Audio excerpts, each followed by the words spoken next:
और ये भी जानेंगे कि श्री हनुमान जी से ऐसी कौन सी बातें हैं जिनको सीखकर हम अपने जीवन में बेहद कामयाब हो सकते हैं।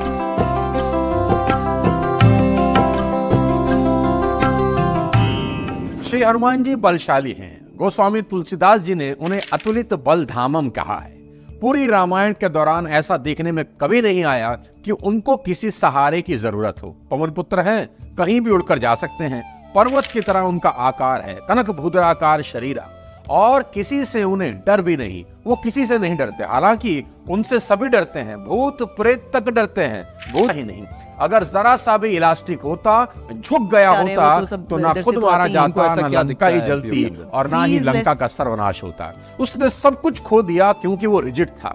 श्री हनुमान जी रिजिड नहीं है। शक्तियां श्री हनुमान जी के पास कौन सी कम थी? वो किसको परास्त नहीं कर सकते थे। ज्ञान और बुद्धि के निधान है, लेकिन साथ साथ फ्लेक्सिबल भी है। उसका मेन कारण उन्हें उनकी शक्तियों का एहसास तो है, पर घमंड नहीं है। ये बड़ी इंपॉर्टेंट बात है समझने की कि उनको संतुलन यानी बैलेंस बनाना आता है। वे अपना काम बनाने के लिए खुद किसी भी रूप में ढाल लेते हैं। कभी मच्छर बन जाते हैं और कभी विकराल रूप धारण कर लेते हैं। देखो, जब श्री राम जी और विभीषण से हनुमान जी पहली बार मिलने गए तो ब्राह्मण बन गए।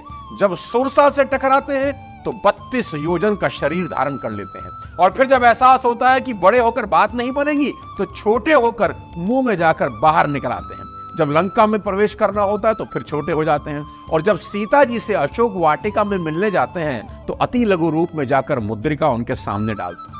और हनुमान जी उसी लघु रूप में सीता जी को ढांढस बढ़ाते हैं कि माँ, आप चिंता ना करें, राम जी की बहुत बड़ी सेना है, मेरी ही तरह आपको यहाँ से जल्दी ही ले जाएंगे। तो माँ को डाउट होता है हनुमान जी का स्वरूप देखकर, क्योंकि उस वक्त बहुत छोटा रूप है। माँ कहती भी हैं, मोरे हृदय परम संदेहा, मुझे बड़ा डाउट है कि आप कैसे कर पाओगे ये सब लेना, कभी छोटी कर लेना, कभी ब्राह्मण बन जाना। ये सब करके श्री हनुमान जी एक ही शिक्षा सबको देते हैं कि परिस्थिति के अनुसार अपने आप को ढाल लेना चाहिए। जहां विनम्र होना है वहां छोटे हैं, जहां सामने वाले को डराना है विशाल रूप में है, यानी काम के हिसाब से खुद को बदल लें।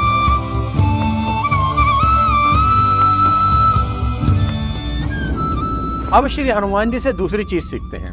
देखो साथियों, जिसके पास ताकत के साथ साथ तो बुद्धि भी हो, वो दुनिया में कुछ भी कर सकता है।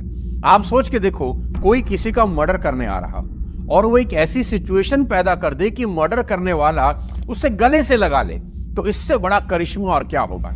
अब देखिए, श्री राम से संधि के बाद सुग्रीव भूल ही गए कि राम जी का काम करना है, सीता को ढूंढना है, और भोग विलास में डूब गए राजा सुग्रीव। अब वर्षा ऋतु खत्म होने के बाद सीता माता का पता लगाना था। वर्षा ऋतु बीत गई, लेकिन सुग्रीव जी का कोई अता पता नहीं। गजब की लापरवाही कर दी सुग्रीव जी ने। राम जी जैसे सरल और शांत स्वभाव वाले व्यक्ति के मन में भी क्रोध का संचार हो गया, और उन्होंने लक्ष्मण को यहां तक कह दिया कि जिस बाण से बाली को मारा था, उसी बाण से कल उस मूढ़ को मारूंगा। पर लक्ष्मण जी स्वभाव से गुस्सैल हैं। बड़े भाई की बात सुनकर लक्ष्मण जी का खून खौल गया। अब लक्ष्मण किष्किंधापुर पहुंचे। उन्हें गुस्से में देखते ही सब बानर इधर उधर भागते रहे। सुग्रीव की तो हिम्मत ही नहीं हुई कि लक्ष्मण जी का सामना करें, और सुग्रीव ने आखिरकार संकट मोचन हनुमान जी को ही मोर्चे पर लगा दिया। अब सीखने की बात यह है कि यहाँ हनुमान जी क्या करते हैं। हनुमान जी ने लक्ष्मण जी के सामने कोई तर्क वितर्क किया ही नहीं, कोई सफाई नहीं दी, कोई माफी नहीं मांगी। हनुमान जी ने कमाल की तरकीब अपनाई।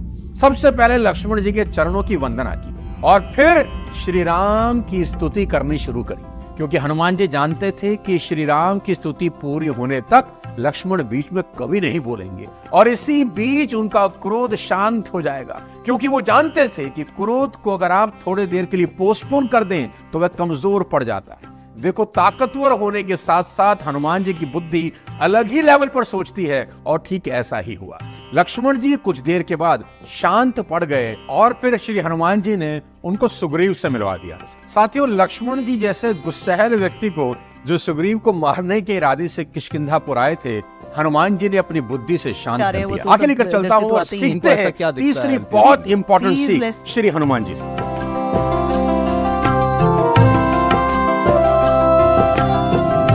अब अगली इंपॉर्टेंट क्वालिटी जो आप और हम श्री हनुमान जी से सीख सकते हैं। साथियों, अगर आप गहराई से सोचें, सबसे बड़ी बुराई किसी के जीवन में क्या होती है? वो होता है डर। लालच, ईर्ष्या, नफरत जैसी बुराइयां भी इतनी बुरी नहीं है जितना डरपोक होना। कहते हैं ना, जो डर गया समझो मर गया।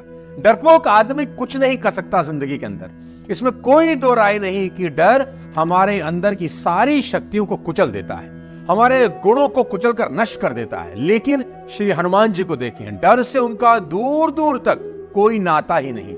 इसलिए नहीं कि वो ताकतवर हैं, उन्हें कोई हरा नहीं सकता, मार नहीं सकता, बल्कि शायद इसलिए क्योंकि वो हारने से नहीं डरते। अशोक वाटिका में जिस रावण के बेटे को मार दिया है, उसी रावण के दरबार में उसके सामने निडर खड़े हैं। जहां देवता तक रावण के सामने हाथ जोड़े कांप रहे हैं, देवता डरे हैं, दिक्पाल डर रहे हैं, लेकिन श्री हनुमान जी ऐसे खड़े हैं जैसे सांपों के झुंड के बीच कोई गरुड़ खड़ा हो। और सबसे बड़ी बात, वो रावण की शक्ति को अच्छे से जानते हैं, बावजूद कोई डर ही नहीं। कौन हो तुम?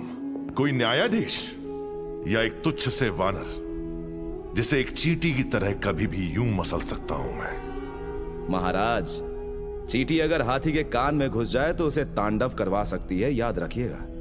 जरूरी नहीं जो जैसा दिखता है वैसा ही हो। देखो, कोई बच्चा अगर खेल खेल में सांप पकड़ ले या खेल खेल में शेर के मुंह में हाथ डाल दे तो ये कोई बहादुरी नहीं है, क्योंकि वो जानता ही नहीं कि कर क्या रहा है। लेकिन अगर कोई शेर की ताकत जानते हुए उसके मुंह में हाथ डाल दे तो बात ही कुछ और है। रावण तो सोच ही नहीं सकता कि कोई उसकी ताकत जानने के बाद ऐसा निडर उसके सामने खड़ा हो सकता है। हनुमान जी को देखकर रावण दुर्वचन बोलता हुआ खूब हंसता है, लेकिन अचानक बेटे के वध का ध्यान आता है तो फिर उदास हो जाता है। जरा सा भी डाउट नहीं। याद रखना, डाउट ही डर पैदा करता है। नील आर्मस्ट्रांग चांद पर चले गए बिना डरे, क्योंकि उनको कोई डाउट नहीं था। सर एडमंड हिलेरी एवरेस्ट की चोटी पर पहुंच गए बिना किसी डर के, क्योंकि मन में किसी तरह का डाउट नहीं था। हनुमान जी यहां हम सबको यही सिखा रहे हैं, जो खुद को जीत लेता है वो डर को भी जीत लेता है। और कहते हैं ना, डर के आगे जीत है। जो लोग जिंदगी में कामयाब नहीं होते वो